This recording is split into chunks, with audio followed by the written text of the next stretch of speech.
Cidade feliz representa. No ar, a FUBRA, ao lado do produtor. Um programa informativo da Associação dos Fumicultores do Brasil. Segue, pois, o teu firme e certo rumo, a cumprir com teus nobres ideais. No programa de hoje vamos conversar com o engenheiro agrônomo Jones Ricardo Wenker, gerente de pesquisa e desenvolvimento da AFUBRA. Seja bem-vindo, Jones. Obrigado, Elpidio, pela oportunidade de estarmos aqui falando sobre essa importante cultura que é o trigo. Cumprimentar todos os associados e clientes da AFUBRA que estão nos escutando. Jones, quais os critérios técnicos mais relevantes para definir o melhor período de semeadura do trigo nos estados do sul do Brasil? Olha, é uma pergunta bastante complexa, Elpidio. Olhando como um todo, não existe uma receita de bolo. Eu vou citar aqui alguns componentes que são extremamente importantes. A questão do zoneamento agrícola, ela é extremamente importante, que visa justamente o risco climático, que considera justamente a questão de geadas e também chuvas excessivas, né? Falando necessariamente dos 3 estados, no Paraná, geralmente a semeadura ela inicia a partir de abril, em Santa Catarina daí em maio, e no Rio Grande do Sul a gente tem o início em maio e a finalização do cultivo em julho. É importante respeitar essa janela, né, para que a gente não tenha problemas para a diminuição do potencial produtivo na escolha das cultivares de trigo que a gente for estar implementando nas áreas. Como a escolha da cultivar influencia o sucesso da lavoura nas diferentes regiões do sul? Olha, cada região, Elpidio, tem suas particularidades, falando respectivamente. Em relação à questão da cultivar que tu for de fato escolher, buscar cultivares que tenham uma tolerância a doenças, a exigência térmica também, acho que ela é importante, olhar com atenção a precocidade e também a aptidão de cada cultivar que você vai estar utilizando na lavoura. No Paraná, geralmente se busca produtos resistentes à giberela, pela questão das incidências de chuva, né? Em Santa Catarina, em geral, a rusticidade e também a adaptação ela é um pouco mais importante justamente em decorrência das altitudes. Aqui no Rio Grande do Sul, como a gente vive aí uns extremos climáticos, a busca por resistência a cultivares com brusone, né, que sejam tolerantes à brusone, também a questão das giberelas e também a ferrugem do trigo, vem sendo utilizada como um parâmetro de escolha. Buscar sempre a origem da cultivar por sementes certificadas e adaptadas para o zoneamento local que o agricultor for estar utilizando, né? Quais são os parâmetros ideais para a regulagem da semeadura visando uma estante uniforme e vigoroso? Em média, né, a gente busca 300 a 350 plantas por metro quadrado. O que geralmente compreende, assim, dependendo do PMS, em torno de 80 a 120 quilos de trigo semeado por hectare. Claro que isso tem que levar em consideração também a germinação que cada componente de cultivar está sendo utilizado na lavoura. E a profundidade ela varia em torno de 3 a 5 centímetros como um todo. É importante o agricultor, e aí destaco que algo muito, muito crucial, a questão de velocidade da semeadura, para que não tenhamos falhas ou sementes duplas emergindo. É aquele mesmo conceito da soja, ter uniformidade ao longo do desenvolvimento da planta, para que a gente não tenha plantas raquíticas no meio que possam impossibilitar a perda de potencial produtivo. Então, homogeneidade é tudo também na cultura do trigo, assim como na soja. Quais as práticas de correção e adubação de base são mais recomendadas para o plantio do trigo? Olha, vamos partir do pH. Eu acho que a gente tem que começar a olhar com atenção isso. Então, assim, buscar a semeadura do trigo em pH pelo menos acima de 5,5. Eu acho que é importante destacar esse fator, ele é extremamente importante. E aí tem a tal de saturação de base, que é os componentes, que é a espinha dorsal do nosso solo.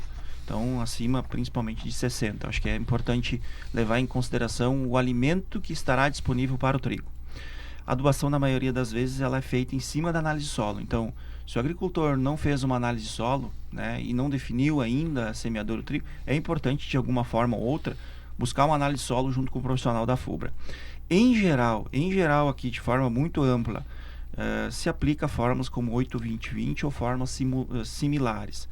O fósforo é extremamente importante ser colocado na linha de cultivo, justamente para aumentar a capacidade de arranque inicial, que busca, né, um maior enraizamento, né?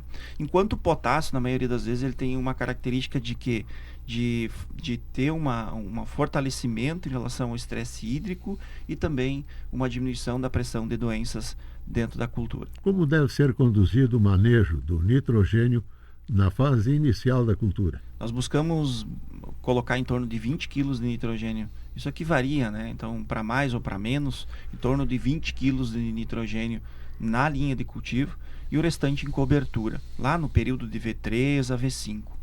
A dose total ela pode chegar até 120 quilos de N, que eu gostaria de destacar por hectare. Não é a ureia. Então, a gente tem que converter os 120 quilos de nitrogênio para a fonte que a gente vai estar utilizando, por exemplo, seja um nitrato, seja uma ureia, seja um sulfato como um todo. Dependendo da produção esperada. Na média, se utiliza em torno de 20 quilos de N para cada 1 tonelada de produção que tu quer quer produzir em si. É importante destacar como está o desenvolvimento do trigo e como está a condição climática no momento dos investimentos, né? Então, evitar também excesso inicial de nitrogênio num primeiro momento para que a gente não tenha estiolamento, né? Porque é justamente naquele momento onde eu vou botar maior nitrogênio, às vezes eu quero botar maior nitrogênio na arrancada, eu às vezes tenho prejuízo porque eu acabo estiolando demais a minha planta. Johnny, quais são os principais desafios fitossanitários na fase inicial da cultura e como manejá-los de forma preventiva? Olha, Eupídio, uma das que eu vejo que é muito importante é a questão da mancha amarela. Ela praticamente tem disseminação aí nos 3 estados. O oídio é outro problema. Geralmente ele está mais condicionado em situações de maior altitude. Geralmente altitudes superiores aí a 300 metros ao nível do mar. Ele aparece como se fosse um flocos de coloração branca. Justamente assim, existem poucos produtos que são efetivos no controle dele. Então fique atentem. Ficam os consultores, enfim, consultores que atendem lavouras e também agricultores que convivem com o cultivo do trigo. É importante estar atento, principalmente à questão do oídio, porque é de difícil controle como um todo. Temos também as podridões radiculares, elas são muito comuns, né? Além de pragas, no caso como lagartas, falando de pulgões, que são transmissores também de VNAC, que são vírus que infectam o trigo e que também não tem cura. Então, geralmente, quando eu tenho um VNAC dentro da cultura, eu tenho que fazer uma complementação a mais de nitrogênio para fazer com que haja um estímulo energético e de desenvolvimento da cultura do trigo como um todo. E eu acho que focar no tratamento de semente, eu acho que isso que é importante, né? Com fungicidas, inseticidas e também com produtos que, de fato, aí vão entregar um efeito eradicante, né? E o monitoramento, desde a emergência até o controle rápido, eficaz do manejo que o agricultor deve ser elaborado. Sem essas práticas, eu acho que não existe uma receita de bolo, mas também olhar com uma rotação de cultura e o uso de cultivares também resistentes, eu acho que são aliados no manejo preventivo destas doenças e também destas pragas como um todo. Como as práticas iniciais de manejo influenciam o teto produtivo da lavoura de trigo? As primeiras semanas, na maioria das vezes, definem o perfilhamento eficaz. Olha que coisa interessante, eu gosto dessa palavra eficaz porque justamente para a estruturação da planta. Porque é nesse momento, muitas vezes, que eu defino o número de espigas por metro quadrado. Aquela definição do potencial produtivo, isso é muito importante. Então, erros, muitas vezes, nessas fases, comprometem a arquitetura, a estrutura da planta como um todo lá na lavoura. E aí, muitas vezes, reduzem, né, no caso, as fases seguintes. No caso de emborrachamento, enfim, estrutura como um todo.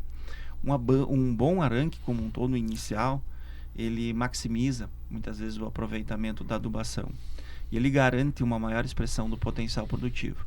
Então fique atento, se o agricultor que vai plantar trigo esse ano tiver dúvidas, nosso consultor está disponível aí para tirar essas dúvidas tão peculiares aí, definir o melhor método de nutrição para seu trigo. Como o plantio direto influencia no desempenho inicial da cultura do trigo? Primeiramente, eu acho que conservação de umidade, acho que sem dúvidas nenhuma, né? Maior quantidade de água dentro do sistema, proteção do solo contra erosões e redução muitas vezes dos impactos de lixiviação desses nutrientes ao longo de chuvas excessivas. Isso são pontos importantes como um todo. Mas também, porém, exige algumas atenções redobradas, Eupídios, que é muito importante, como a questão assim, do sistema. Plantei soja, quero botar trigo. Compactação é um problema. Então, tenho que usar um mix de cobertura, tenho que usar uma planta descompactadora como um todo.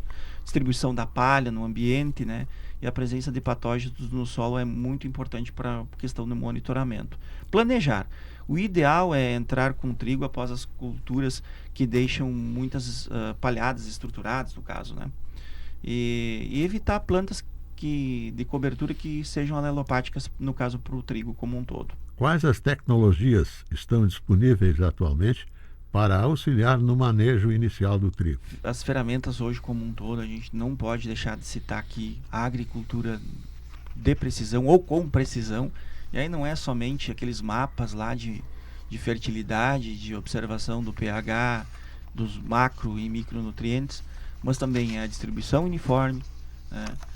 A aplicação de fertilizantes em taxa variável. Isso está tudo dentro da agricultura de precisão. Então melhorou-se muito a capacidade de análise como um todo, né? O mapeamento de fertilidade é algo que está muito mais acentuado. Então tu vai ter manchas que tu vai produzir talvez 80 sacos de trigo e outras manchas tu vai produzir 40. Então fazer com que a gente tenha uniformidade dentro da área. Isso só é possível com o mapeamento da fertilidade. E hoje também tem sensoriamento remoto que consegue identificar inclusive pragas e doenças através de algoritmos, como dizem, né? Esses algoritmos são definidos e muitas vezes são utilizados para observação via satélite, inclusive, né? Tem várias ferramentas aí tecnológicas que trazem isso. E observar também os modelos climáticos, né, preditivos que têm ganhado espaço, né? Observar como um todo como está a situação climática. E um ponto importante aqui, para melhorar enraizamento, desenvolvimento, o uso de inoculantes e bioestimulantes. Eu não vou deixar de destacar isso porque é extremamente importante, né? Estruturar num primeiro momento a planta para que eu tenha uniformidade. E também os drones que vem crescendo muito, né? Os drones de monitoramento de emergência e falhas de plantio, isso ajuda bastante, principalmente para nós termos um teto produtivo muito superior em relação ao que a gente tem hoje. E a gente tem que avançar sim em novas tecnologias, porque é fundamental que o agricultor olhe com atenção, os insumos tenham um investimento e é importante a gente maximizá-los da melhor forma possível para que a gente tenha as melhores entregas, né, e a melhor produtividade com sustentabilidade, é claro, lá na propriedade como um todo do nosso associado e também cliente. Que estratégias podem ser adotadas para garantir a sustentabilidade do cultivo do trigo já nos tratos culturais iniciais? Vamos falar sobre o uso racional de insumos agrícolas. Eu acho que isso que é muito importante como um todo. O agricultor ganha dinheiro quando ele faz a rotação de cultura, quando não utiliza apenas o extrativismo, plantando muitas vezes uma soja, fazendo a semeadura numa soja e um trigo, soja ou trigo. Quando eu coloco talvez um milho no sistema, que para o nosso Rio Grande do Sul praticamente as condições elas são melhores justamente num ambiente aonde tem esse pivô, eu consigo ter uma decomposição dessa palha ao longo de 18 meses. Então eu melhoro toda uma característica de solo como um todo. E os mix de cobertura, né? Colocar o nabo, evitar o uso talvez de um centeio, de um triticale, que são plantas que são hospedeiras dos mesmos patógenos, das mesmas doenças do trigo. E um ponto que eu gostaria de destacar, o uso com certeza de cultivares existentes, né? E o monitoramento do nosso consultor lá na propriedade do nosso associado. Isso é muito importante. Evitar também aplicações desnecessárias, fazer um acompanhamento, o respeito de doses também recomendadas, né? Não exagerar achando que tu vai dominar o mundo, que tu vai produzir muito.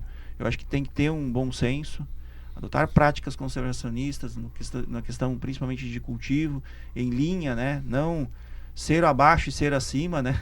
Onde a gente muitas vezes causa um problema de erosão. A lavoura pecuária ela é interessante dentro do sistema, porque querendo ou não, o gado também ele vai ajudar principalmente nessa questão de melhoria das características como um todo.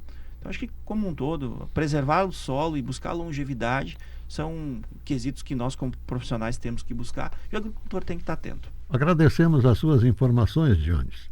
Certamente serão de fundamental importância para os produtores. Obrigado e um bom dia. Bom dia. No próximo sábado, neste mesmo horário e nesta mesma emissora, mais um programa AFUBRA, ao lado do produtor.